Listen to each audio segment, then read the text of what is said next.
आता बघूया टॉप 9 मोठ्या बातम्या। माजी पंतप्रधान मनमोहन सिंग यांचं निधन। फुफ्फुसामध्ये इन्फेक्शन झाल्यामुळे वयाच्या 92व्या वर्षी घेतला अखेरचा श्वास। दिल्लीतील एम्स रुग्णालयामध्ये उपचार सुरू होते। केंद्र सरकारचे देशातील सर्व कार्यक्रम आज रद्द। संपूर्ण देशात 7 दिवसांचा दुखवटा जाहीर। डॉक्टर मनमोहन सिंग यांच्यावर उद्या शासकीय इतमामात होणार अंत्यसंस्कार। पंतप्रधान मोदींकडून मनमोहन सिंग यांच्या पार्थिवाचं अंत्यदर्शन, तर अमित शहा, नड्डांची सुद्धा इथे उपस्थिती। सिंग यांच्या कुटुंबियांचं सांत्वन।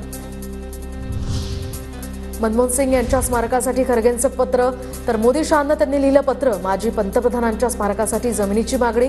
पीएम मोदी आणि अमित शहांसोबत खरगेंची फोनवर सुद्धा चर्चा।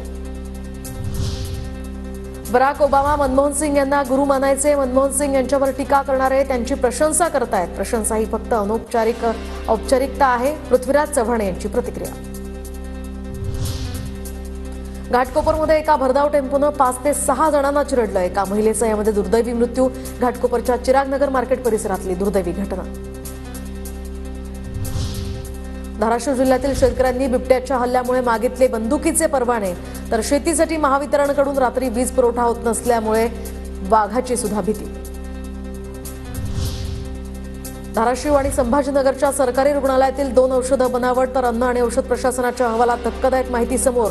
बनावट औषधं पुरवणाऱ्यांवर गुन्हे दाखल होणार। लष्कर-ए-तोयबाचा उपप्रमुख अब्दुल रहमान मक्कीचा मृत्यू। मक्कीचा पाकिस्तानच्या लाहोरमध्ये हृदयविकाराच्या झटक्यानं मृत्यू। 26 अकराच्या हल्ल्यातील गुन्हेगार मक्की हा दहशतवादी हाफिज सईदचा नातेवाईक।